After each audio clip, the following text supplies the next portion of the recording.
Okay, fine-tuning in physics is the idea that physics itself as evidence of being designed by an intelligence.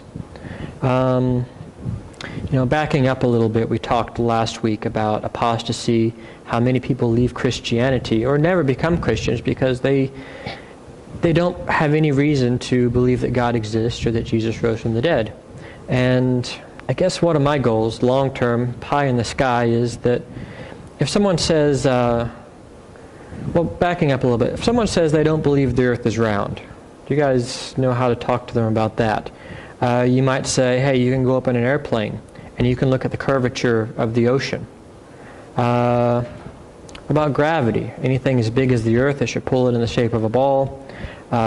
Magellan back in 1522, is that right, Mr. Hurt?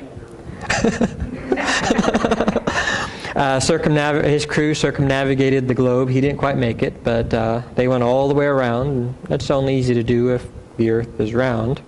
You could say, what about the International Space Station? Doesn't it go around the earth about once every couple hours or so?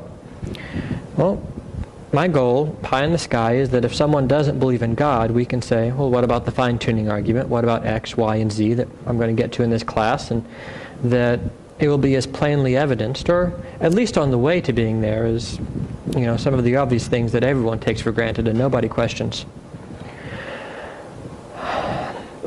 As I emphasized in the first lesson, I think the church needs to be more focused in these areas. Sometimes I feel like we're hunting mice while lions are devouring the land. And this lesson is probably going to be the hardest to follow. If you can make it through this one, you can make it through all the rest. Please stop, ask questions. If I say something that doesn't make sense, say, what does that mean? And I'll say, I don't know, I'll look it up. Okay, so I'm going to be talking about a lot of physicists, taking quotes, because the physics itself is too deep to go into. Almost, unless I say otherwise, every physicist I cite is either agnostic or atheist. And agnostic means you don't know if God exists, and atheist means you think God doesn't exist. The idea behind this is, well, of course I can cite all the Christians saying he does, but if we're going to talk to non-believers, they're more likely to believe people on their side than if we cite people on our side. So if even your enemy agrees with you on a certain topic, then it's good reasoning that that's true. A guy might come before a court and say, well, it's true that I'm a drunkard, but I wasn't drinking and driving that night. Well, if he says I'm a drunkard, he's probably not going to admit that unless it's true. So therefore I cite what's called a hostile source in order to support the claims.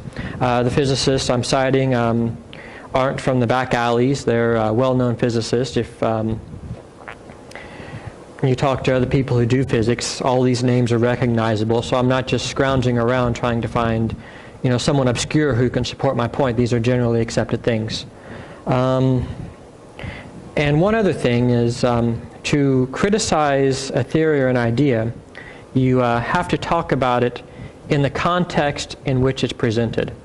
A lot of these physicists are talking about what does it take to get a universe that can support enough chemistry that abiogenesis can happen, that chemicals can come together to form a cell, and that life can evolve from there. Well, I don't think that's possible anyway, but where I'm going to go in this class is that in order to get that, you have to have God as well, even though I don't think it can continue from that point either. All right, so there is Richard Dawkins. If you guys don't know Richard Dawkins, he's probably the world's most well-known atheist. He wrote he's written a lot of books. Some of his famous books are The Selfish Gene back in the 70s, and more recently in 2006 he wrote The God Delusion, which was basically arguing against the existence of God. And Dawkins says, the universe we observe has precisely the properties we should expect if there is, at the bottom, no design, no purpose, no evil, and no good, nothing but blind, pitiless indifference. I I think he's very wrong about that statement, and I'm going to go through some of the reasons why, but I at least want to put out there what some of the other people are saying. Dawkins is not a physicist, he's a biologist, so in this regard he's speaking outside of his expertise. So, what is the fine-tuning argument? This is the most important slide in this whole presentation, so stare at it very intently. And I'll take us through it.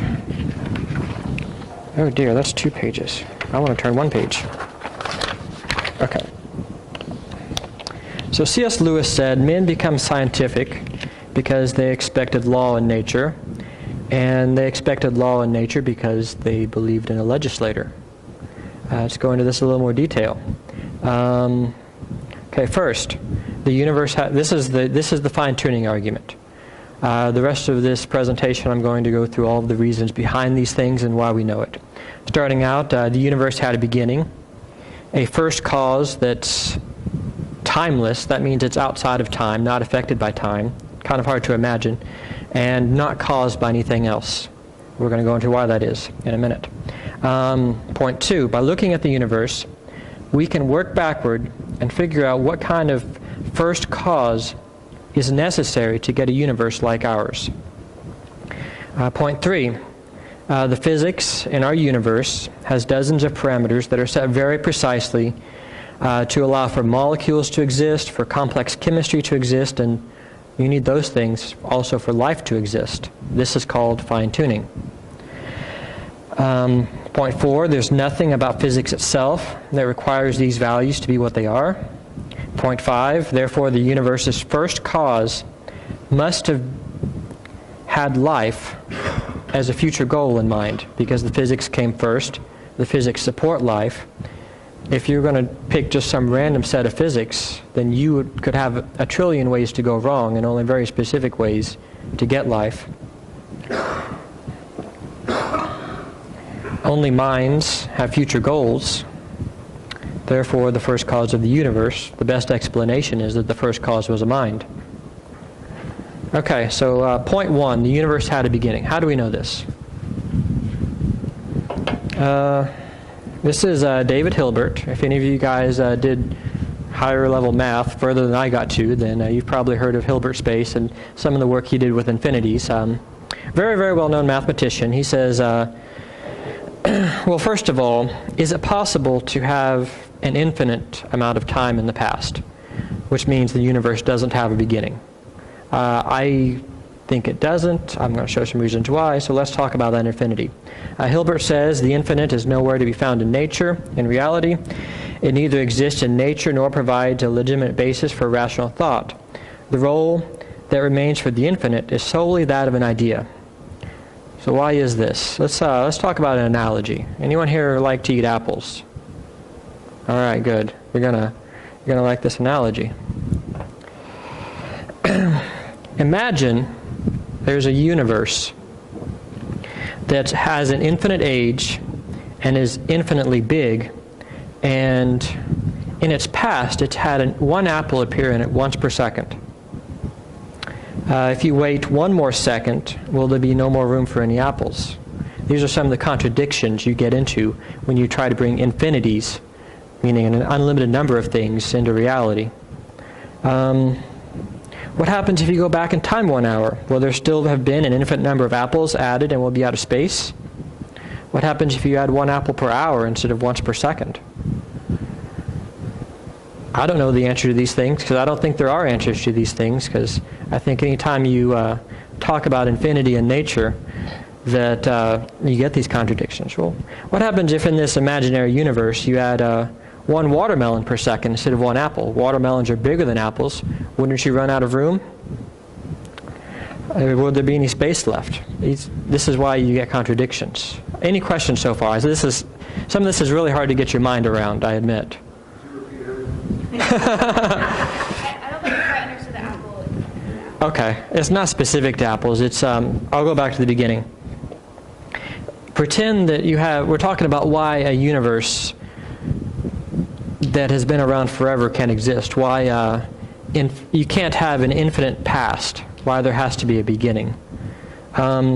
And I said, imagine you have a universe where it's infinitely old and infinitely big, and in its past, it's had one apple added to it every second. Is this universe full of apples? I don't know. I think a lot of these blank stares are because these questions just don't have answers. I'm hoping that's why everyone's staring at me blankly. Like I said, this is the hardest class to get through. Okay. That's one reason why it doesn't make sense to have a universe without a beginning. And this is related to the fine-tuning argument because we're talking about the first cause of the universe and what properties it must have. If the universe had no beginning, there was no first cause that caused everything else. Do you guys know what I'm talking about when I say first cause? Something that caused everything else. Okay. Reason 2 why we have good evidence that our universe had a beginning. Astronomy and physics also make it look like it has a beginning. What page am I on here? Oh wait, here we go.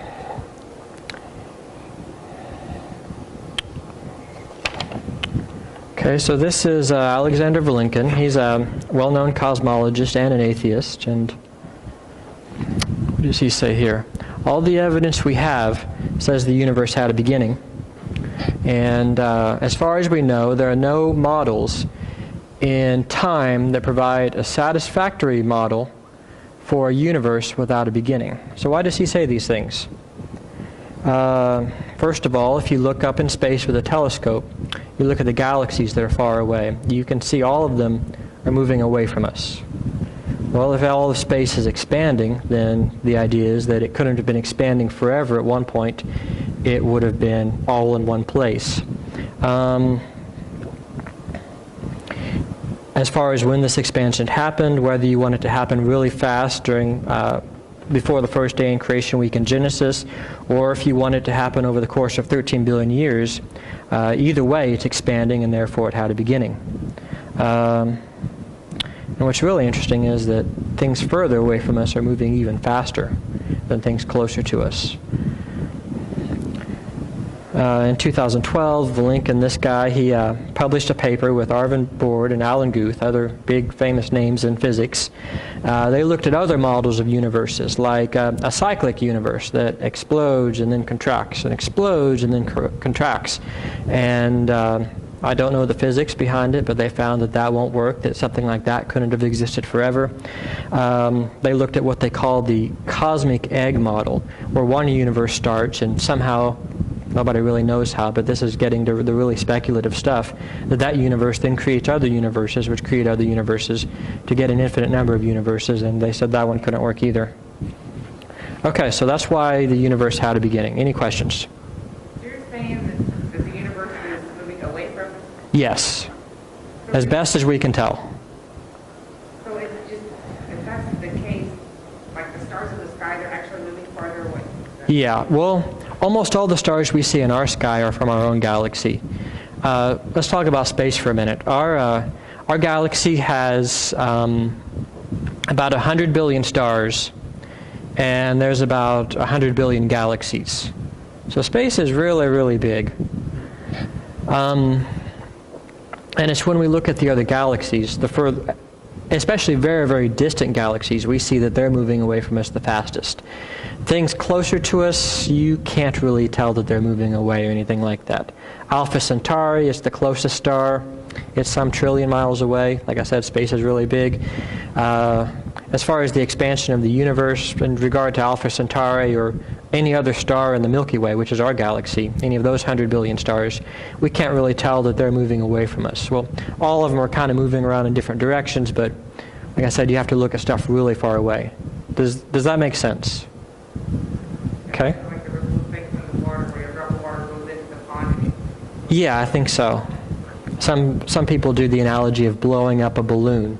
If you're on the surface of that balloon, the things close to you only move away from you very slowly, but the other side of the balloon moves away from you a lot faster.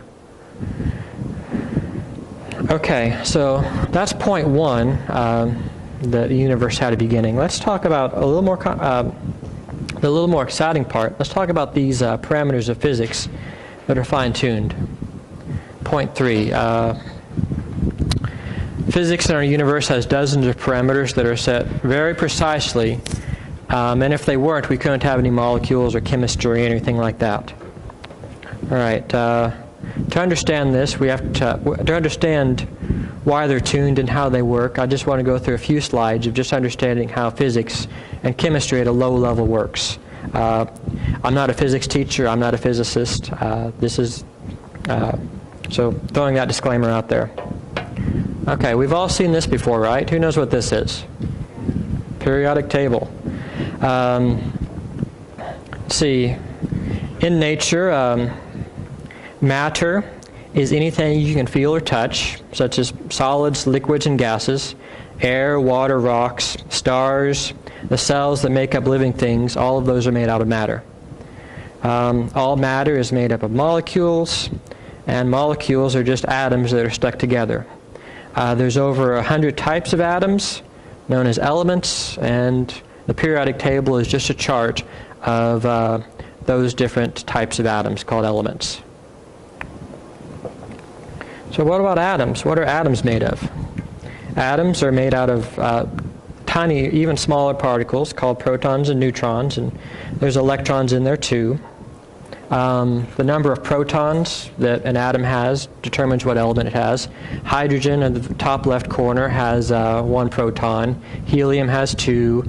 On the next row, first one, lithium has 3, beryllium has 4. I hope I'm saying those in order. Boron has 5, carbon has 6, nitrogen, the end there, has 7, oxygen 8, and so on. I'm not going to go through the whole thing, thankfully. And then the protons and neutrons are made up of smaller things still called quarks. And electrons, as far as we know, aren't made of anything smaller. And the quarks and the electrons are called fundamental particles. They're the smallest things we know of. As far as we know, nothing else makes up those. So let's talk, and the study of those is called particle physics. It's a special type of physics. So this is a chart, and you guys don't have to remember this part. This is just kind of giving background information of the standard model of particle physics, basically our best understanding of what makes things up. You probably see some friends on here. You guys have heard of electrons before. You've heard of photons. You might have heard of neutrinos. Probably might have heard of the Higgs boson over there in yellow on the top right. And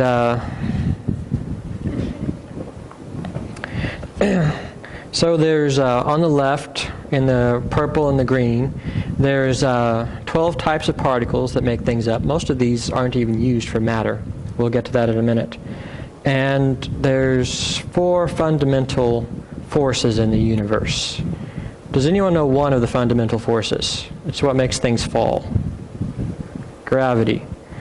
There's another force that's called the electromagnetic force. If you rub a balloon on your head, that's what makes it stick. Protons and electrons interact with this force. It pulls them together. There's 2 other forces. There's the strong force, which holds all the stuff together in the middle of the atom. All the protons are there, and protons push other protons apart, so you need a really strong force to hold them together, so it's called the strong force. And then there's the weak force, which is somehow related to radioactive decay, which I won't go into that either. And what's called the gauge bosons, they're in red. They're little particles that make the forces work. I'm not going to go into how that works either. Any questions so far? This part isn't critical. I just want to give a little bit of background. And like I said, this is the hardest one to follow. So, and this is probably the hardest part of this class to follow. So after this, we're downhill. And I lost what page I'm on again. Page 4. That's where I go. After 3. I should know that. Okay, so if you're building matter, this is a helium atom. In the very middle, you can see there's 4 circles, and each of those circles has 3 circles inside of it. Those are the inner circles are the quarks. You put 3 quarks together. Those are some of the particles from the last slide. You put 3 quarks together to make a proton or a neutron. There's different types of quarks. You put them together in different ways. Along the outside there's the electrons. Electrons don't actually spin around an atom. That's a simplification. The real explanation is a lot more complicated. And all this together makes a helium atom. So if you have a balloon full of helium, you've got probably about a trillion of these things floating around inside of it. So all of these things have property. These particles have mass, which is how heavy they are. They have, some of them have a charge, which makes them pull together with other particles or push apart from other particles. There's the strong force, like I said, holds everything together in the middle.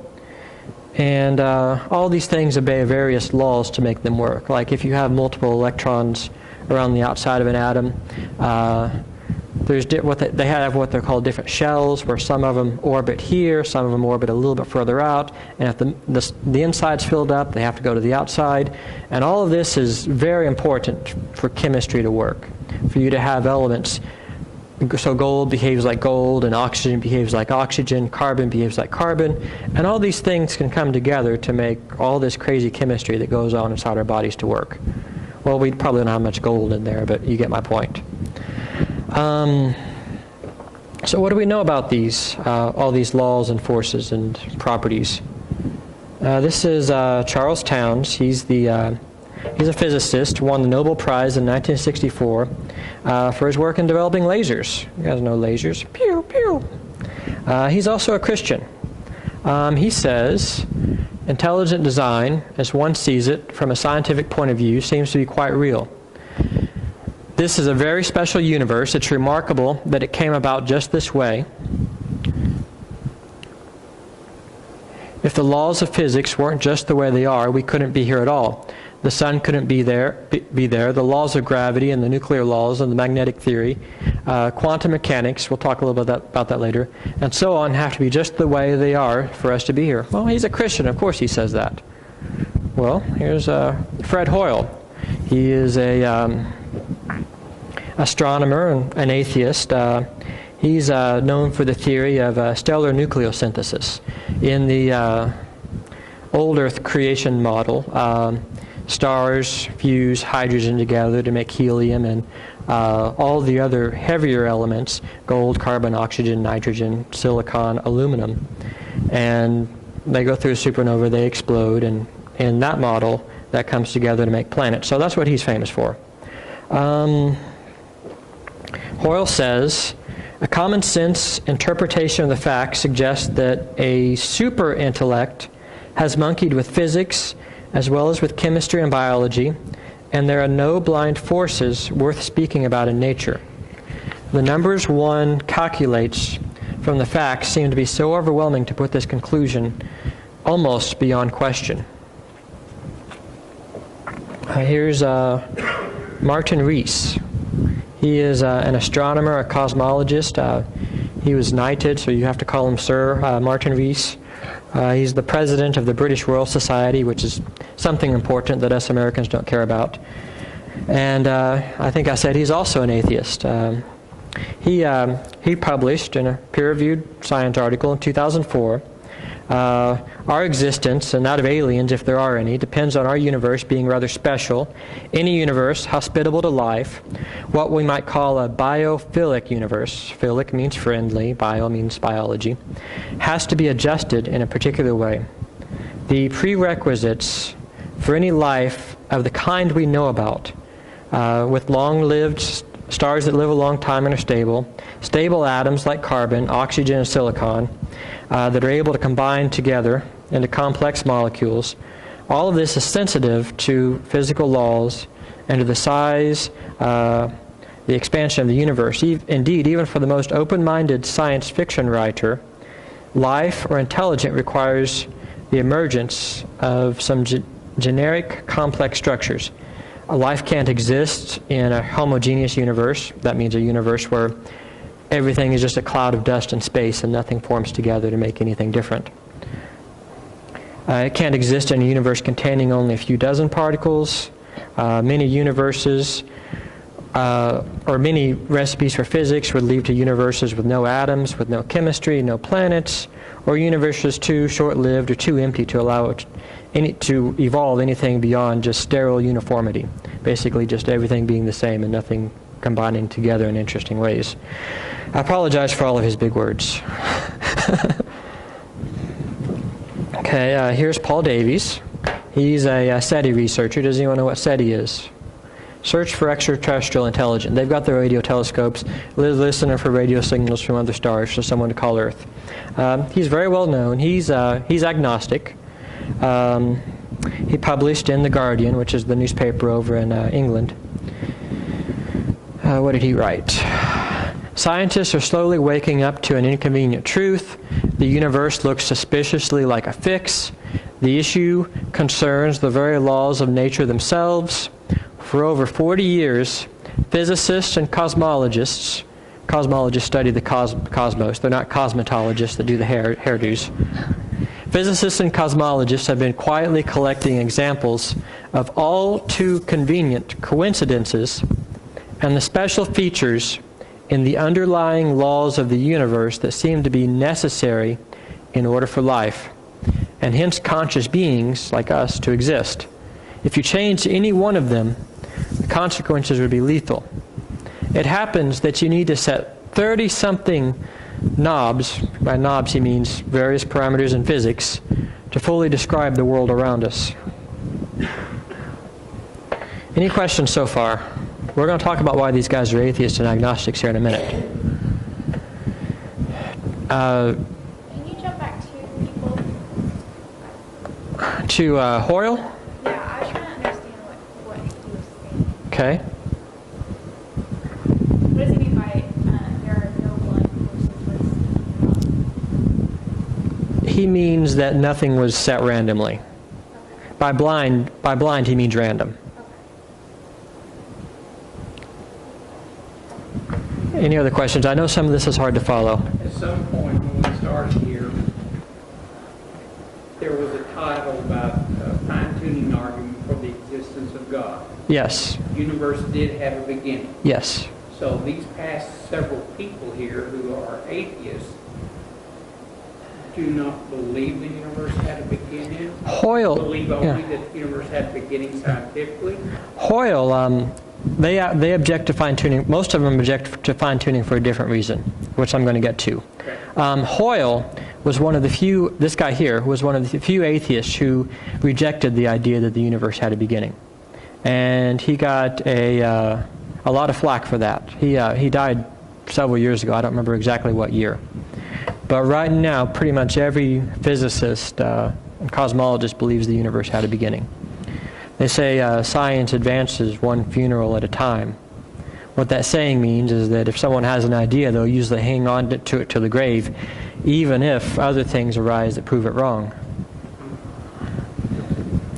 Therefore, science advances one funeral at a time. When the old guys die, then the young guys with the new ideas, then they're in the limelight finally. I think Hoyle was a good example of that. And he died an atheist too. But these other guys, they object to fine-tuning for a different reason, which we're going to get to. It's a reason that I don't think is a good reason, but that's coming. So what kind of things are fine-tuned? I'm not going to read this paper. This is a paper on the Higgs boson. You might have heard it in the science news. They finally discovered it last year in the particle accelerator over in Switzerland. Basically a big tunnel underground with magnets all the way around it. And they'll put a few little particles in there, and the magnets will make them go around really, really fast. And finally, they'll put some in there and they'll crush them together. And they explode all over the place. And based on the way they go, they can figure out what these particles are made of and how they're put together. Yes. It was nicknamed the God particle because it was so hard to find. It was called the gosh darned particle. Which, yeah. When they say like this, they think this is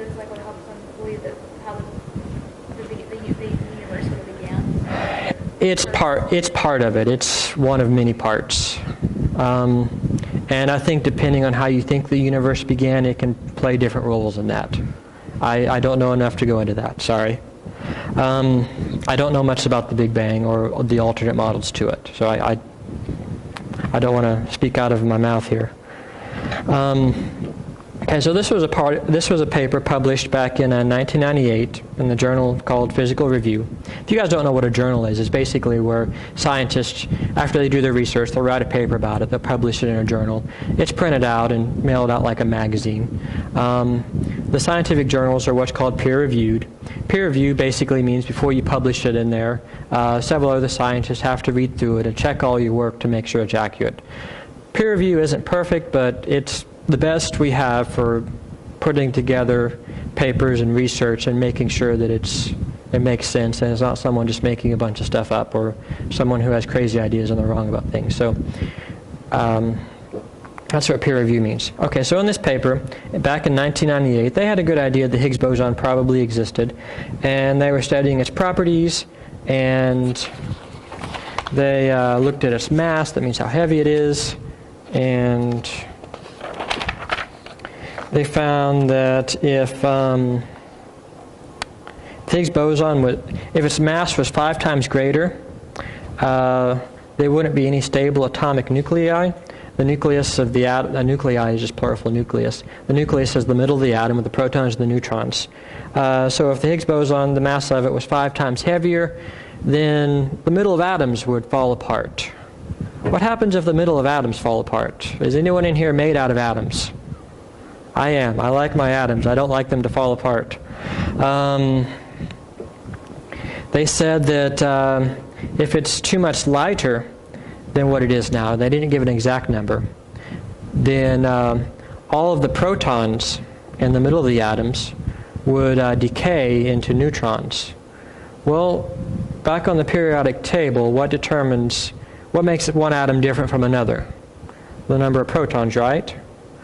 Well, if you don't have protons, then all of it's the same stuff, and I don't think I could be made out of all the same stuff. I think I need carbon here and nitrogen there and all the things to make my molecules work. So I don't like that idea either. I like the Higgs boson having the mass that it does, and nobody knows why it is. I mean, if you talk about these constants in physics, some of them might be a trillion times bigger than another one. So we're talking about a huge range of possible values that we see among these numbers. And they're set very, very precisely. You know, a factor of 5 out of a trillion is very, very small. Why is it that way? That's the fine-tuning argument. Any questions so far? Anyone lost so far? You can be honest. Is there anything I can do to help? No. Okay. No. I think your point of this one is saying that, like, the fine-tuned model, everything is so specific the way that it Yes. is that if it was any bigger, any smaller, then it would be a major problem. Yeah, you couldn't have planets or life or people. Yeah. So the whole point of all of this is just that everything is the way physics is very specific and has to be that way. Yes, exactly. Exactly. You're saying it's not like the guy said blind, it wasn't an accident. Yeah. Exactly, yeah. Physics doesn't look like an accident. It looks like it was put together by someone very smart who knew what they were doing and planning ahead for the existence of life. Another example is the number of space and time dimensions. Space dimensions means which way move. Do we live in how many dimensions do we have, and what kind of world do we live in? 3 dimensions, right? We're not cartoons, we're not 2-dimensional. We're not 1-dimensional, that would just be a line. Nobody really can tell us what 4 dimensions look like. But this is from a paper that, this picture's a paper that Martin Rees, one of the atheists from the previous slide, published in 2004. And he worked out what would happen what if we lived in a 2-dimensional world where everything was flat? What if we're talking about dimensions of space, which way we can move. Up and down is one dimension, left and right is one dimension, and forward and back is one dimension. He also looked at what would happen if there was multiple dimensions of time. Well, there's one dimension of time, and we move forward through time. And in science fiction writers' minds, we can move backwards in time. Well, I don't even know what it would mean like to move sideways in time, but... Get into the multiverse at that point. Yeah. But Martin Rees calculated that in order for life to exist, you need 3 spatial dimensions and 1 dimension of time. And all these other areas on this graph, and the bottom of it's cut off there. The bottom axis is supposed to be how many spatial dimensions there are. But if you had any other set of them, then life wouldn't work. And this is just, a couple of the dozens or so examples that we're talking about. I'm not going to go through any of the others. Well, actually, I lied. I'm going to go through one more. This is Roger Penrose. He's also an atheist. He's talking about the Big Bang model here. If you remember, the old Earth creationists believe in a Big Bang. Young Earth creationists reject it. But even in young Earth creation, a lot of their models for how the universe came into existence involves everything expanding. Maybe just over a different timeline, a much faster timeline. I don't know enough to say who's right or who's wrong. But anyway, he's calculating, well, what's this initial little ball of matter have to be like in order to get a universe like we have, with stars and planets and everything else? So there's not just a big cloud of hydrogen that doesn't do anything. And he went through some math. I'm not going to go through the math. I don't understand the math. But I'll let him talk here. It's so special, this initial state of the universe, that the odds, that the probability of it happening the way it did is less than 1 part in 10 to the power of 10 to the power of 123. What did you say, Lauren? It's called a double exponent. Yeah, if you have 10 to the power of 10, that's just 10 followed by 10 zeros. Well, 10 to the power of 100 is 10 followed by 100 zeros. Let's talk about 10 to the power of 10 to the power of 10. So 10 to the power of 10 is 10 billion. So 10 to the 10 to the 10 would be a 1 followed by 10 billion zeros. 10 to the power of 10 to the power of 123 is so big we don't have any words for it. We can only write it that way. Sorry, guys. If you there's in our universe, as much as we can see with a telescope, we think there's about 10 to the power of 80 atoms. 1 followed by 80 zeros. That's how many atoms there are in the whole universe that we know about. So if you wrote a 1, and then you took all of those atoms and you used each of those atoms as a 0, and trying to write this number, you still wouldn't have enough. He's basically saying that every atom in the universe, in order to get what we have, has to have a lot of very special things about how it started, its temperature and which way it's going and things like that, in order even to get a Big Bang to work, if you want that. So if you want a Big Bang, you have to have God to do it. I don't know if the Big Bang is how the universe happened. I don't know. That is probably the most precise of the fine-tuned parameters to get a universe. Any questions? Okay, how accepted is fine-tuning? Are these guys just a few rogues with crazy ideas? This is Luke Barnes. He's an astronomer. He has a popular blog. He's published several papers on fine-tuning. He says, I've published a review of the scientific literature on fine-tuning. He reviewed 200-something papers. That means he read 200 other papers that people did research with on fine-tuning. And he says, I can only think of a handful that oppose the conclusion of fine-tuning, and piles that support it. So almost all of your physicists believe in fine-tuning. You can find a few here and there that don't, but they are in the minority. They all agree that physics has to be very precise. Put together by, well, they don't think that God put it together. We're going to get to what they think here in a minute. But that they agree that it's very precise. Oh, what comes next? This is, do you guys know who Christopher Hitchens is? He was a journalist He was a famous atheist. He did a lot of debates. He wrote a book called God is Not Great. And he spent his life evangelizing for atheism. This is a video from a documentary about him. He died several years ago. He spent his life smoking and drinking, and because he was an atheist, he figured, I might as well get the most enjoyment out of life, because after this there's nothing left. There's nothing else. And he died at a young age because of that. So here's a video of him. At some point, certainly, we will ask, well, which is the best argument again? Yes. What's the best argument from the other side? That's the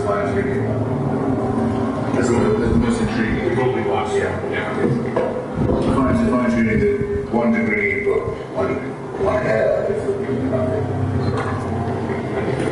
Even though it doesn't do a design, doesn't do a designer, good or bad, without you have to spend time thinking about it, working on it. It's not trivial. We all say that. And then at one point, I think this is not on camera. I said, if I could convert everyone in the world, not convert, I could convince to be unbelievable. I've really done great things. There's only one left, one more, and then it'll be done. There'll be no more religion. No, it is. I will do it. And Jordan said, really, you wouldn't do it. I said, I don't know why I wouldn't do it. And it's not just as there would be nothing left to argue with and no one left to argue with. It's not just that. But it would be that. Somehow, if I could drive it out of the world, I would. And the incredulity which you would stays in this day. Did you guys all understand what he was saying? I know it's kind of hard and the text was a little fuzzy. The last statement. The incredulity in which Dawkins looked at me stays with me until this day. Is that what you're talking about? Yeah, because he was talking with Richard Dawkins, and Richard Dawkins says, if you could drive religion out of the world, would you do it? And Hitchens said, no, I don't think I would. I don't know why he thought that, but I thought that was an interesting side note, and I just put that in the video too. But he said he thought the fine-tuning argument was the best argument from the other side, as far as the best argument against atheism. It's one you have to think about. And in my view, I don't think there is any counter-argument to the fine-tuning argument. Okay. Richard Dawkins. We're talking about Christopher Hitchens. What does Richard Dawkins think of the fine-tuning argument? We started out this presentation with Dawkins saying, the universe looks just like it would if there was nobody that designed it. Just blind forces everywhere. Well, Richard Dawkins is a funny character. Sometimes he'll say things, and then if you catch him and you ask him about things, sometimes in private or sometimes in a debate, he'll backpedal on those things. Well, according to Francis Collins, who got Dawkins alone one time and talked to him, Francis Collins is the director of the National Institute of Health. He was one of the theistic evolutionists we talked about last week. And he says that Dawkins also says the fine-tuning argument is the best argument from the other side.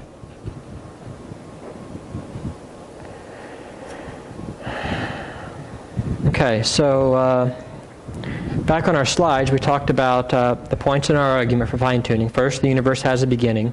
The third one was that physics is very finely tuned. All these things are said exactly right. And how do we know they could have different values? Point 4, there we go. There's nothing about physics that requires these values to be what they are, which means they could be set to anything. If they're set they could either be set randomly or they could be set precisely. If they're set precisely, then the best explanation is someone smart did that, a mind did that, whatever created everything did that. So here's Paul Davies again. He was the SETI researcher, Search for Extraterrestrial Intelligence. He's agnostic. He says, this is in 2003, some scientists have tried to argue, if only we knew enough about the laws of physics, if we were to discover a final theory that united all of these fundamental forces and particles into a single mathematical equation, if there was some super law that tied it all together, a theory of everything, in other words, the nature of the physical world would be entirely a consequence of logical and mathematical necessity. There would be no choice about it. I think this is demonstrably wrong. Means you can demonstrate that that's wrong.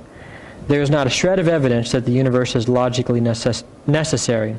Indeed, as a theoretical physicist, I find it rather easy to imagine alternate universes that are logically consistent, that means all the laws make sense, and therefore equal contenders for reality. Meaning that that's a lot of hard stuff to follow, I know. He's basically saying, well, some people thought maybe there's something about physics itself that requires it to be the way it is, for all these things to be set this way. And he does theoretical physics where, you know, he takes all this stuff and plugs in different values to these equations and sees what else you can get. And he says there's lots of other ways it could be put together, but, you know, of course those wouldn't support life. Any questions so far? I don't know if I'm explaining this well enough. Okay. Mark. Oh. So, but in all these other ways that he was trying to... All the other ways you can build a universe. Yes. So he's looking at all these different ways you can build a universe based off of These laws and restrictions that our universe is in. Yeah. And he's saying that through all of the plugging in the numbers and the variables and stuff, that are they not able to find any other universe that can support life, or can they? They can find other universes, but only very, very few of them can support life. He's not talking about supporting life here. What he's addressing here is that it's possible to build other universes. It's possible to think of other universes that could exist. Was it saying, like, going back from, like, the beginning, like, if our universe would have done something different as it expanded, like, we could have had an alternative universe. If it would have done one thing different, you know what I mean? Yeah, that's true too, but that's not what he's saying here. Okay, thank you for helping with this, because you're my translator. We'll start with the gold sentence down there. Okay. There is not a shred of evidence that the universe is logically necessary. That basically means that it didn't have to turn out the way it did. It could have been any other way. There's no necessity that it has to be built exactly the way ours is. That's what he's saying. But what happens if it isn't? No life. So how does that make sense if there's unnecessary? That just means that it could have happened a million other different ways, a trillion other different ways. So we wouldn't have life. Correct. Okay. And he agrees with that. So life is not necessary, he's saying. Like, Correct, yes. okay. I think I got it now. Okay.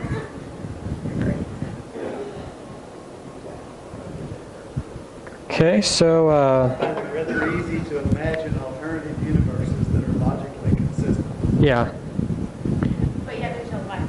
Yes. Yeah. Logically consistent just means there's no contradictions. I mean, because contradictory things can't exist. You know, like what's a contradictory thing? Military intelligence. What'd you say? Okay, fine. Okay. Martin Rees, he says the same thing. Even if all these coincidences could be explained this way, even if there was some math behind all of it all that made it turn out exactly the way it does, and the math wouldn't allow for anything else, or maybe there's something deeper than the fundamental particles, maybe they're made out of something else. Martin Rees, he was the atheist astronomer, he says it would still be remarkable that those relationships, that math, dictated by physical theory, happened to produce favorable life. Okay. I've talked about people who said that there's about 30 of these various parameters. We keep finding more at a rate of about 1 or 2 every year. You can find if you follow the science news, you'll see things about carbon and oxygen and other chemistry that has to be exactly this way for it to work. Okay, so how do physicists deal with this? Why are so many of them atheists? Well, the most commonly used argument against fine-tuning is the multiverse. The idea that there are an infinite number of other universes, and all of them have all of these laws and constants in physics. All their physics is just built in different ways randomly. And if you have a trillion, billion, trillion, infinite other universes that are all random, then at least one of them is going to get it right, and therefore it can support life. Do you guys understand that? Okay? We're the ones that got it right. Yeah, because life can only exist where life can exist. Right. And when you say all these other universes, these are just theoretical universes. There's no evidence of them. We can't look at them in a telescope. So going back to some of the people I've cited so far, I don't want to take what they say out of context. So I want to read the rest of what they're saying about how finely tuned things were.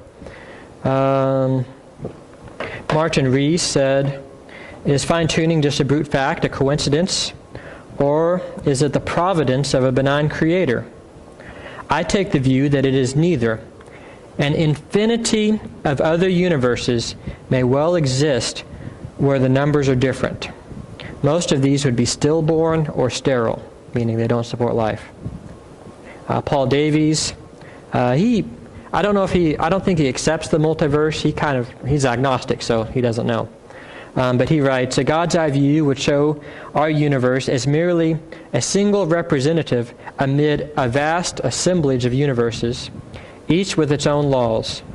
Martin Rees calls this system the multiverse, and it is an increasingly popular idea among cosmologists." They're sitting in their hair salon styling hair talking about cosmologists, not cosmetologists, sorry. It's an increasingly popular view among cosmologists. Only rarely within this cosmic quilt will a universe have bio-friendly laws that can spawn life. There would then be no surprise that we find ourselves in such a universe customized for habitation. We could hardly exist in one where life is impossible. If Martin Rees is right, the impression of design in our universe is an illusion. Our universe has simply hit the jackpot in a gigantic lottery. With me so far? Okay. So, what's wrong with the idea of a multiverse?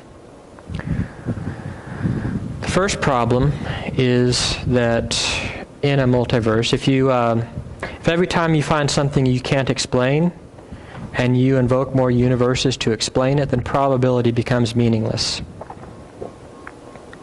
Imagine you see the same woman win the lottery 50 weeks in a row.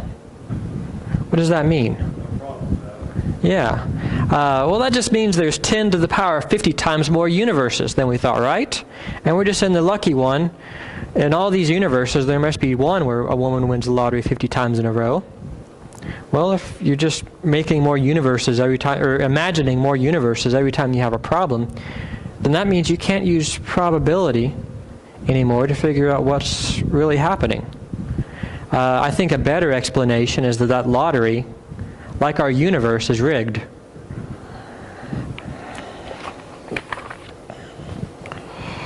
In a multiverse, if it's infinite, no matter how improbable something is, it'll happen an infinite number of times. The multiverse is also categorized as it's what's called the inverse gambler's fallacy. A fallacy just means an argument that's wrong or an idea that's wrong. Theoretical physicist Lee Smolin tells I'm quoting him about what the inverse gambler's fallacy is. He says, "It's observing a single trial with an improbable outcome and deciding that it must be one of a large number of trials." So the multiverse is the inverse gambler's fallacy is recognized in logic as a formal fallacy, meaning that everyone recognizes, or theoretically everyone recognizes that it's a fallacy. But okay, I'm moving on. That's the first problem with the multiverse. It gets better. I'm going to go through 6 reasons altogether. Okay, good, that's 6. Problem number 2. Our universe is more fine-tuned than what you need for life to exist. Imagine there's a factory that builds cars by randomly putting parts together. And this factory only releases cars that can drive at least 2 miles. With me so far? So what happens if you go to this factory, or their dealership or whatever, you buy a car, and you drive this car for 100,000 miles? That car works a lot better than what this random factory should have produced. Well, likewise with a multiverse producing random universes. If our universe is much more finely tuned than necessary, then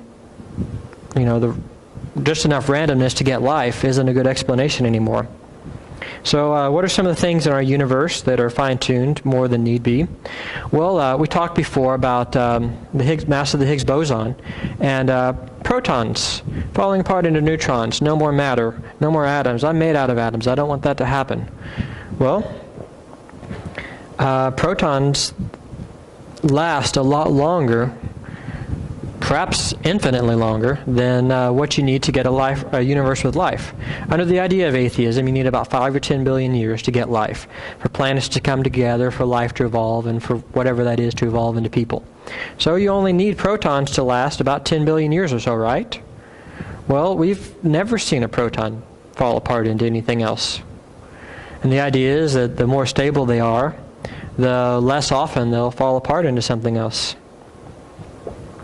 Something else that's more fine-tuned than necessary is, we talked about Roger Penrose's number, 10 to the power of 10 to the power of 123, so big that nobody has a name for it. And that has to be just right for the initial state of the universe to expand into something with stars and planets. Well, you don't need 100 billion galaxies with 100 billion stars for life to exist. You only need one planet. So this is fine-tuned a trillion times more than it needs to be. Of course, if it's that fine-tuned, then you can look up into space, and you can see how space works. You can see the universe is expanding. You can see that it has a beginning. So without this fine-tuning, we wouldn't have the fine-tuning argument. We wouldn't know that the universe has a beginning. Interesting to think about, isn't it? And as far as I know, like I said, Roger Penrose is an atheist. Other cosmologists, other astronomers, other physicists seem to accept his number. I don't see very many people rejecting that number. I'm not sure if I've ever seen anyone reject that number, actually. They might be out there. Okay, so more about what else is fine-tuned more than we need it to be. It's somewhere in here. Oh, no, next slide.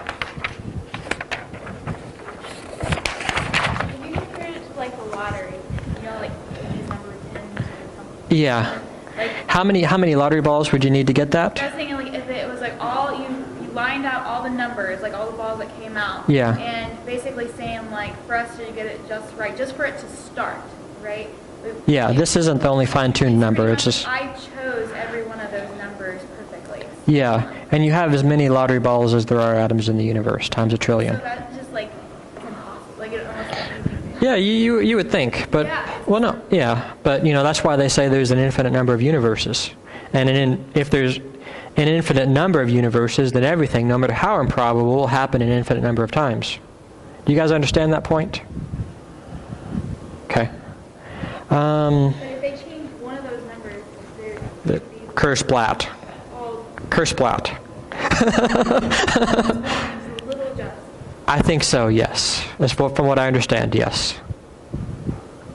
And I don't know the math behind it. I just know that the atheist physicists accept it. All right. Einstein. Oh, wait. Not Einstein. Third point is fine-tuning for discoverability, and maybe this is fine-tuning that allows us to discover and understand the universe. It also falls under the category of it's more fine-tuned than what you need just for life. Okay, now Einstein. Here's a letter that he wrote to his friend Maurice Sullivan in 1952, and he's writing about a few things, and one of them is these amazing coincidences he's finding between math and physics. Einstein writes, "You find it strange that I consider the comprehensibility of the world as a miracle or as an eternal mystery." Comprehensibility means understandability. Einstein's saying he considers it a miracle that we can understand the world. Well, one should expect a chaotic world which cannot be grasped by the mind in any way. One should expect the world to be subjected to law only to extend that which we order it through by our intelligence. Ordering of this kind would be like an alphabetical ordering of the words of a language. In contrast, the kind of order created by Newton's theory of gravity, for example, is wholly different. Even if a man proposes that the axioms, that means the laws of the theory, the success of such a project presupposes a high degree of ordering of the objective world, and this could not be expected a priori. That is the miracle which is constantly reinforced as our knowledge expands. In the elaboration of the non-symmetrical field theory, I have found an important complement which I'm going to explain all this in a minute. An important complement which determines the general equations of a field a priori, just as the simple principle of relativity determined the equations of gravitation. Basically, and that's hard to follow. What he's saying is that he's able to discover new theories in physics according to what follows mathematical equations that look like they're well ordered and put together and beautiful, versus really ugly math. I know we think all of Einstein's math is really ugly and not understandable, but it could be far worse than what it really is. And he's surprised that physics follows the simple math instead of really, really complicated math. Alexander Vilenkin is a cosmologist. 55 years later, he wrote in his book, more often than not, physicists discover that the mathematics they need to describe a new class of phenomenon has already been studied by mathematicians for reasons that have nothing to do with the phenomenon in question. It appears that the Creator shares the mathematician's sense of beauty. Many physicists rely on his idiosyncrasy and use mathematical beauty as a guide in their search for new theories. According to Paul Dirac, it is more important to have beauty in your equations than it is to have them fit the experiment, because the discrepancy might be due to minor features that will be cleared up in the further development of the theory.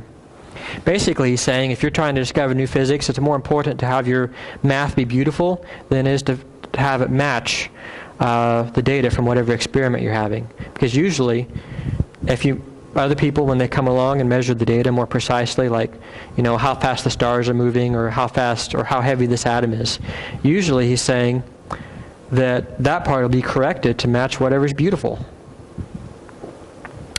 If all of this was put together randomly, we shouldn't expect physics to follow beautiful math. It should just follow random math, right?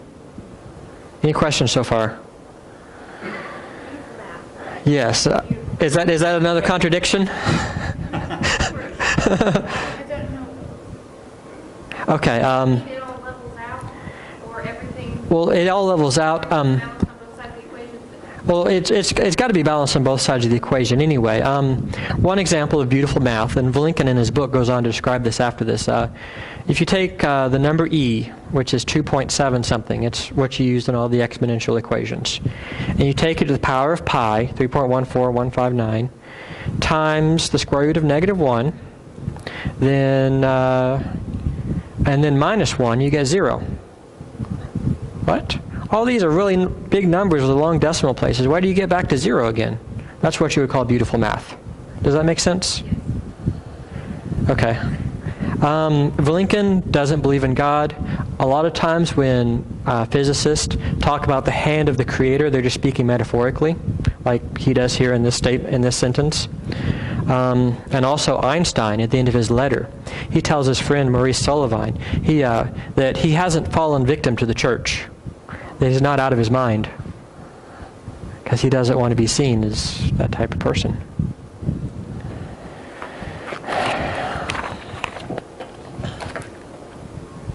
All right, here's Robin Collins. He's a Christian, finally. Second one so far since Charles Towns, after all these atheists. He's telling us more about fine-tuning. He's not just a Christian, he's a physicist and a philosopher too, so he knows what he's talking about.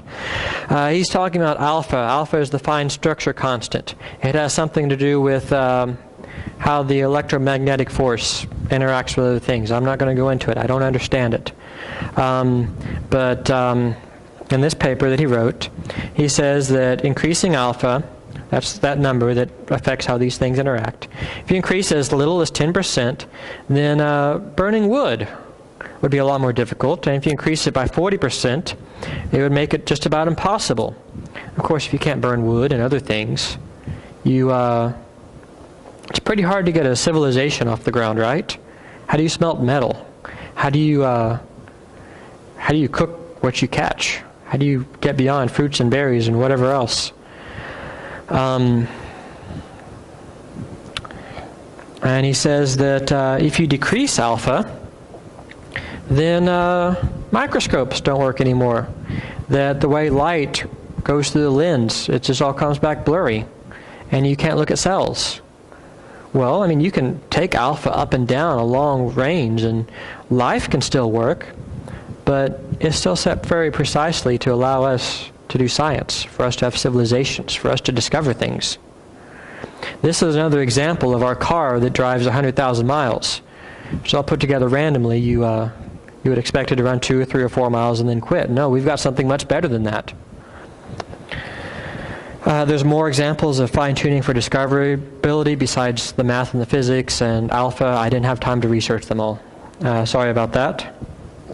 Okay, so that's three reasons, or 2, depending on how you count them. Why? Oh, yes? Okay, what is the alpha? Okay, alpha is called the fine structure constant. It controls the strength of the electromagnetic interactions. Basically, the strength of protons and electrons, because the protons have the positive charge, electrons have the negative charge. How it does that, I'm not clear on. I know that Robin Collins gave a talk in Louisiana last spring, a debate against physicist Sean Carroll, who is an atheist. Carroll said he read through Collins' work, he agrees with his numbers. So that makes me think they're pretty solid if Christians and atheists agree on it. In their debate, Sean Carroll, the atheist, mostly said, well, that's what it looks like, but we don't really know for sure. Which, I mean, I think that's kind of a dodge. I think that's, I mean, yeah, sure, we don't know anything for sure, which is we're about to get to on point 4, but I want to go with what the best evidence says, and I think we have multiple overlapping lines of good evidence, so for me that makes the case pretty strong. Any other questions so far before I move on? Okay. All right, Boltzmann brains. This is another one of those concepts that's a little hard to understand, so please ask lots of questions.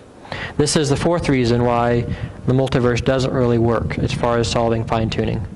Or I say solving, that's what they call it. The atheist physicists say we have to solve fine-tuning, so you don't have a God. Okay, so quantum mechanics is a branch of science that studies how physics works at the scale of individual atoms.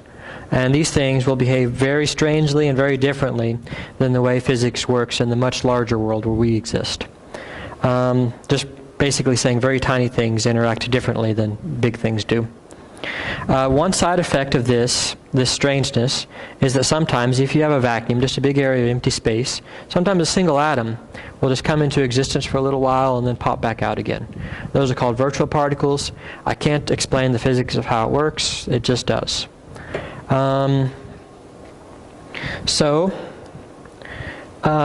If you take a big area of space and you wait a very, very long time. Two of these might even appear next to each other and form a molecule. In an infinite amount of time or an infinite amount of space, even the most improbable events will occur in an infinite amount of times. Sets of virtual particles, these things that just pop into existence. Every now and then you might have a little marble pop into existence. You know, extremely unlikely. You'll get every possible shape there is, every possible combination, just because in an infinite amount of time, an infinite number of things can happen. You wait even longer, you might have a whole brain pop into existence. I mean, infinitely improbable, right? But infinities are infinities, and really improbable things happen.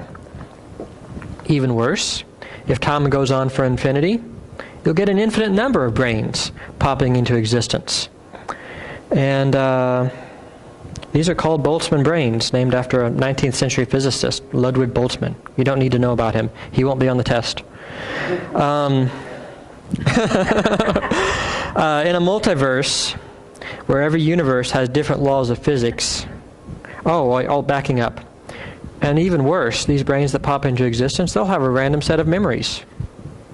They could believe anything at all. In a multiverse, where each universe has different laws of physics, any universe that exists forever will give rise to an infinite number of Boltzmann brains. Therefore, in a multiverse, we would see an infinite number of Boltzmann brains arising in all these other universes. But there would only be a limited number of minds, people, who exist because they were born. What happens if you take 1 divided by infinity? You type that in a calculator, what do you get?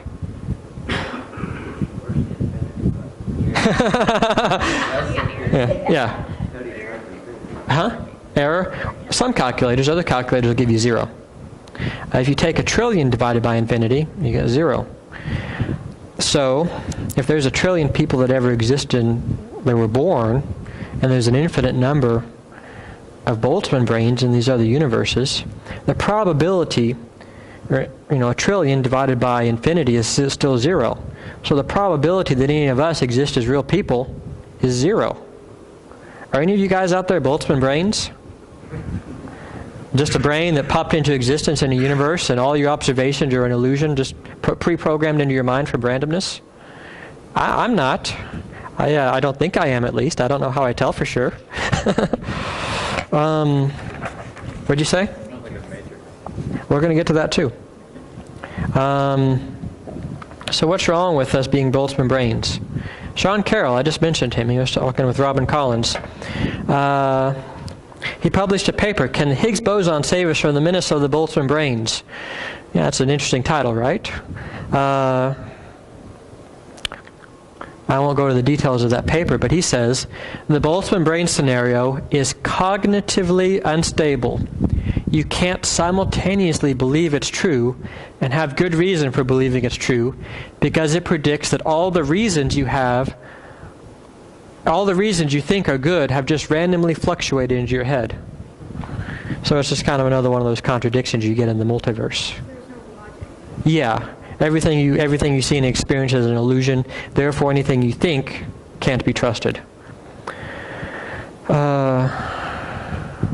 Point 5 about why the multiverse doesn't work. It would entail we live in a matrix or in a simulation.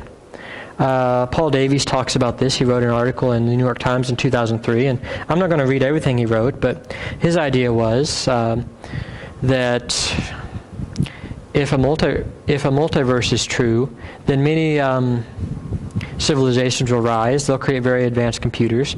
They'll end up simulating entire universes on their own computers, and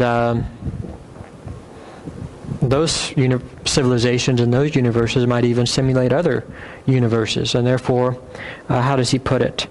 Far from doing away with the transcendent creator, the multiverse theory actually injects the very concept at every level of its logical structure. Gods and worlds, creators and creatures lie embedded in each other, forming an infinite regress in unbound space, basically saying everything be a simulation. And of course, if you're in a simulation, then you can't tell what the real world is like. All you know is what's in the simulation. I don't think I'm in a simulation, but if the multiverse is true, that could also be true.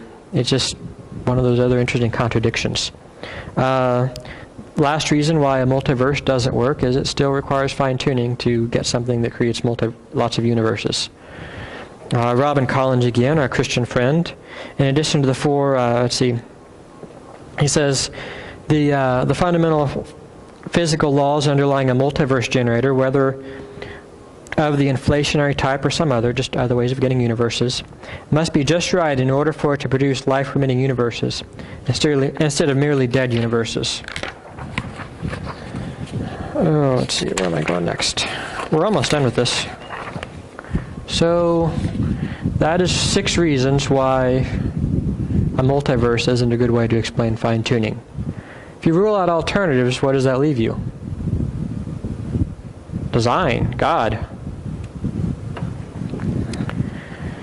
Okay, wait, where did I go? I think I missed a slide here. Oh, here we go. This is a news article that appeared... oh, before I go on, any other questions?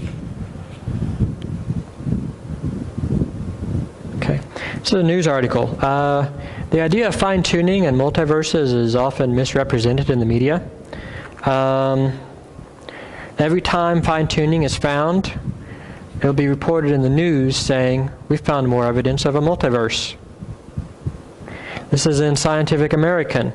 In that paper, further down, they say a few constants, including the mass of the Higgs boson, are exponentially different from what these trusted laws indicate they should be, in ways they would rule out any chance of life unless the universe is shaped by inexplicable fine-tunings and cancellations. In peril is the notion of naturalness. Albert Einstein's dream that the laws of nature are sublimely beautiful, inevitable, and self-contained. Without it, physicists face the harsh prospect that those laws are just arbitrary, messy outcomes of random fluctuations in the basic fabric of space and time. They're talking about the multiverse, saying they're finding all these things that are fine-tuned. If there's this much fine-tuning, there must be a multiverse. And I don't think you guys can read the subtitle on that article, but the subtitle says, decades of confounding experiments have physicists considering a starting possibility. The universe might not make sense. Why would the universe not make sense? Because there's a multiverse, because we could be Boltzmann brains, because of all these other things, of the reasons why I said the multiverse doesn't work. This is what you call a false dichotomy. So they're saying it doesn't make sense based off the premise of the multiverse. Yes, because they see fine-tuning. They say fine-tuning must mean there's a multiverse, and if there's a multiverse, it means nothing makes sense, because no matter how improbable, very improbable things will happen an infinite number of times. If they back up and get rid of the multiverse. You're left with God. Yeah. That's right. Thank you for translating. It takes us back to what Sean Carroll said. All the reasons you think that are so good have just randomly popped in your head. You're a Boltzmann brain. Why do they go so far to avoid a creator? A lot of the culture in science is that talking about God and thinking about God and studying God scientifically is a violation of scientific professionalism. If you go that route, you're not a scientist. You're a theologian. You're a preacher. You're not a scientist. That's the thinking that goes on, and that's why they, I guess, I don't know. I don't understand all of the culture behind it. All right, Brandon Carr, another famous astronomer. See what you say there. If you don't want God, you better have a multiverse. Going back to what I just said. Oh, what about we're almost done here. I got about 3 or 4 more slides to go through. What about other objections to fine-tuning? Okay, this is one you'll see a lot of atheists bring up on the internet. This is an argument usually brought up by people who don't understand the details of the fine-tuning argument. Emily's smiling because she likes reading Douglas Adams. Okay, so it goes.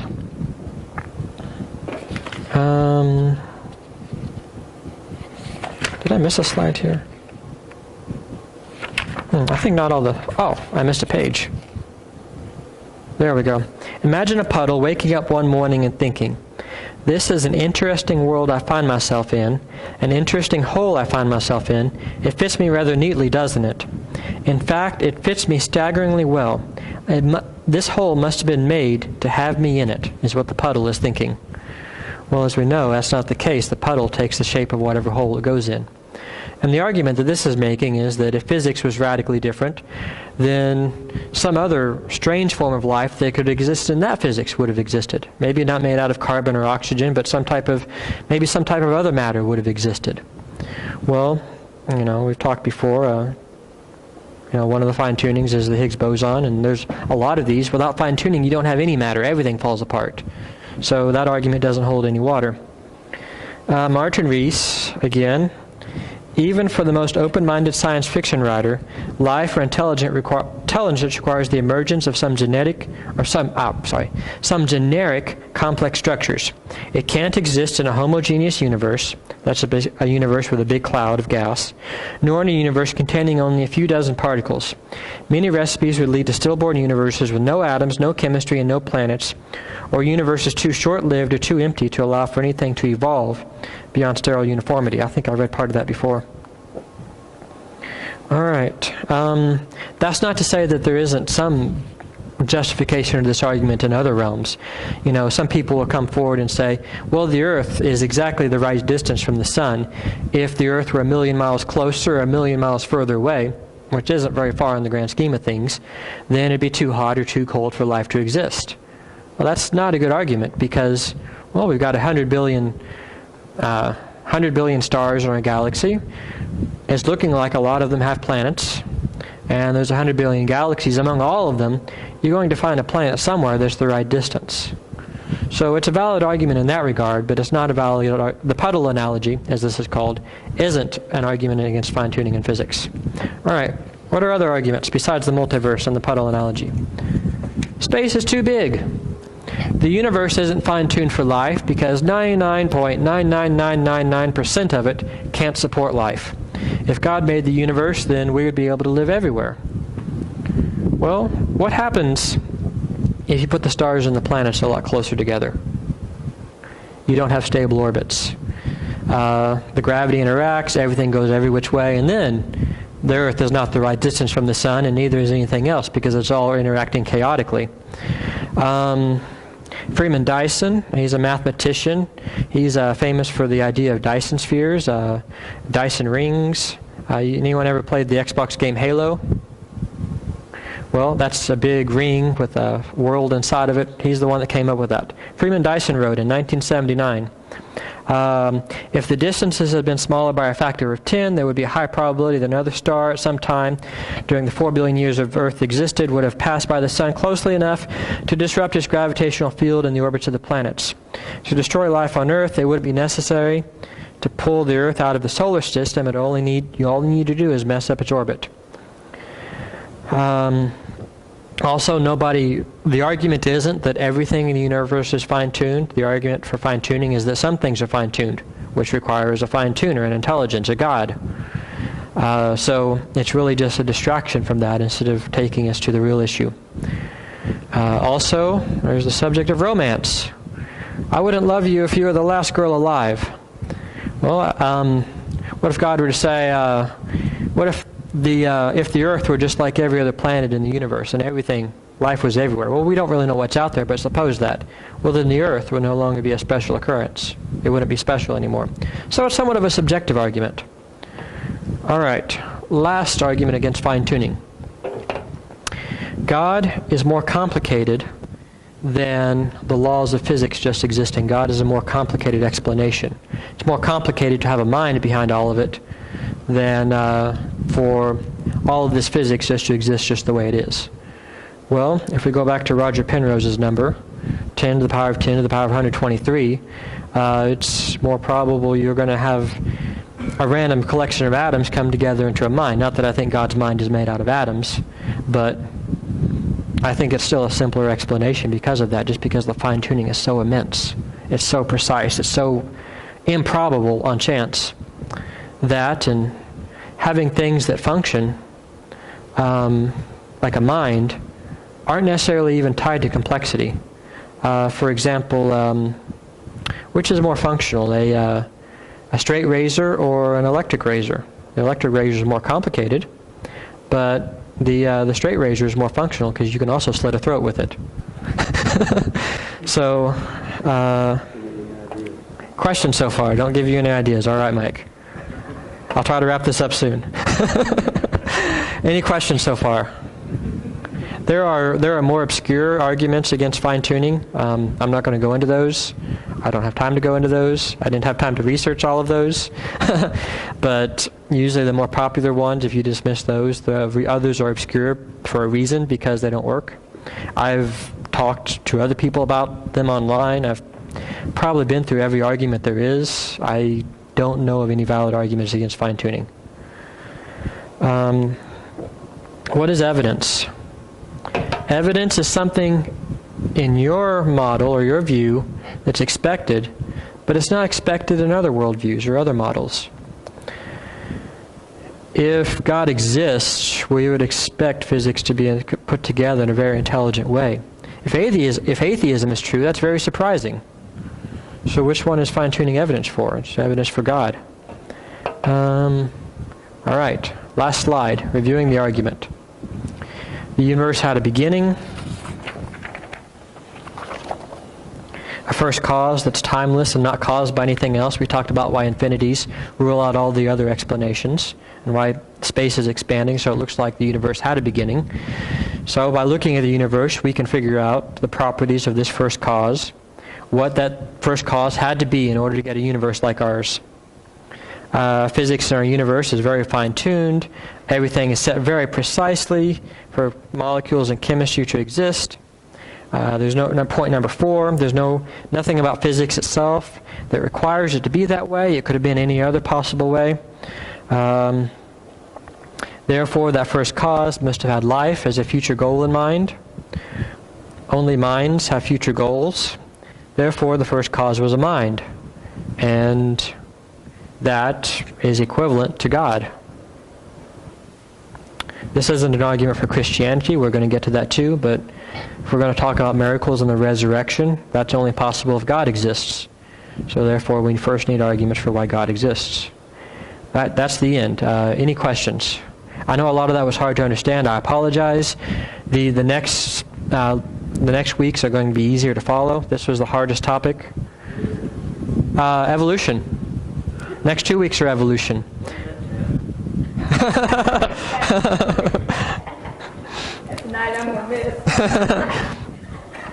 Next week is going to be understanding how evolution works, species, mutations, natural selection, and also understanding what evolution can and can't do. That'll be week 3. Week 4, we'll be looking at biology, and I'm going to look at least 3 evidences of design that we see in biological systems. Things that are there that look like they were put there as if someone was designing it, but are very surprising if evolution created it. Again, back to what we call evidence. What's expected in your view and surprising in the other view. Week 5 is the resurrection. Week 6 is for you guys to decide. We can talk about whatever you want as long as I know it well enough. No test. Any other questions? You say what, Jeremy? I don't know any. I already said everything I know about physics. I wouldn't have anything else to talk about. I almost wonder if there's, I don't know if it's too much work on your hand, if like, would the 3 of you give us like a sheet, like, I don't know, like, a handout? Yeah, I don't know, something like we can interact with just to kind of make sense of like the complicated things. Okay. Because I think I get them. Yeah. I want to write an article about this. I was already in the process of writing an article on fine-tuning, but I didn't get that far. I'll probably be done in about a month, and I'll put it on my website. And it'll have all the sources linked and everything else. I hope it can help, and I need people like you to read it and help me make it understandable when that happens. Any other questions? What was the hardest part to follow?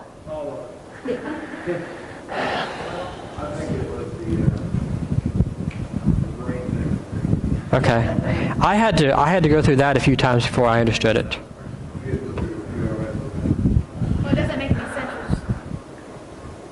Go ahead. And I'm saying the brain thing doesn't make any sense, which would make sense to this argument because its argument is not going to make sense. Yeah. It's random. So that's why it just makes sense. Yeah. Basically, if a multiverse is true, then we can't figure out anything about the world because everything we experience is an illusion because there'll be more Boltzmann brains than real people. So the Boltzmann brains or whatever it's called, that's an actual theory. Yeah. Well, the thing is, remember last week in the phone call with the mother and the son who became an atheist. The mother said, "So you're just going to believe in nothing." Well, the problem with atheism isn't that it leads you to believe in nothing. It leads you to believe in anything. To get away from the idea of a designer, to get away from the idea of a God. And that's why they go off into all of these very speculative science fiction ideas that you can't test. There's no way to look at through a telescope and see if this is true. There's no study you can do to figure this out. It's just kind of escaping into very abstract things to get away from the obvious. And that's why there was so much science fiction in this week. Tell me if I'm correct on this. I'm Okay. imagining, like, okay, if someone's going to go farm, like, A gold farm? no, like, going to a farm. Okay. They're going to farm land. For apples, right? So this is a simple thing. There are certain things that have to take place, like you have to have the right temperature, you have to have the right kind of, water. Yes. Simple things happen. And I'm imagining, like, the beginning of the universe when it was formed, that the reason why it's thought to be a designer, because not only were those first level or first basic things set in place for something to go properly, there was layer upon layer upon layer upon layer. Yes. Things all set together to allow all this expansion to happen. That it would be like preparing for millions of years for something to happen Yeah. in the future. Depending on your timeline. Yeah. So anyways, it's just, I think that's what I'm thinking. You can't talk about millions of years in a church. I don't know either way. Yes. One analogy I've heard before is like taking a spaceship to Mars. You find a biodome there, a glass dome, with plants growing inside. And on the outside of the dome, there's 30 knobs. Humidity, temperature, sunlight, soil acidity, and 27 other knobs. And all of them are set very precisely. You could have humidity 100% and the whole thing's filled with water, or humidity 0% and there's not an atom of water in the whole, or a molecule of water in the whole thing. Or another knob might be temperature that goes from negative 10 million degrees to 10 million degrees. And all these knobs are set just right for those plants to grow inside. Well, you would conclude that, if you don't know where the biodome came from, you would conclude that someone set those knobs very precisely. Does that make sense? Yeah.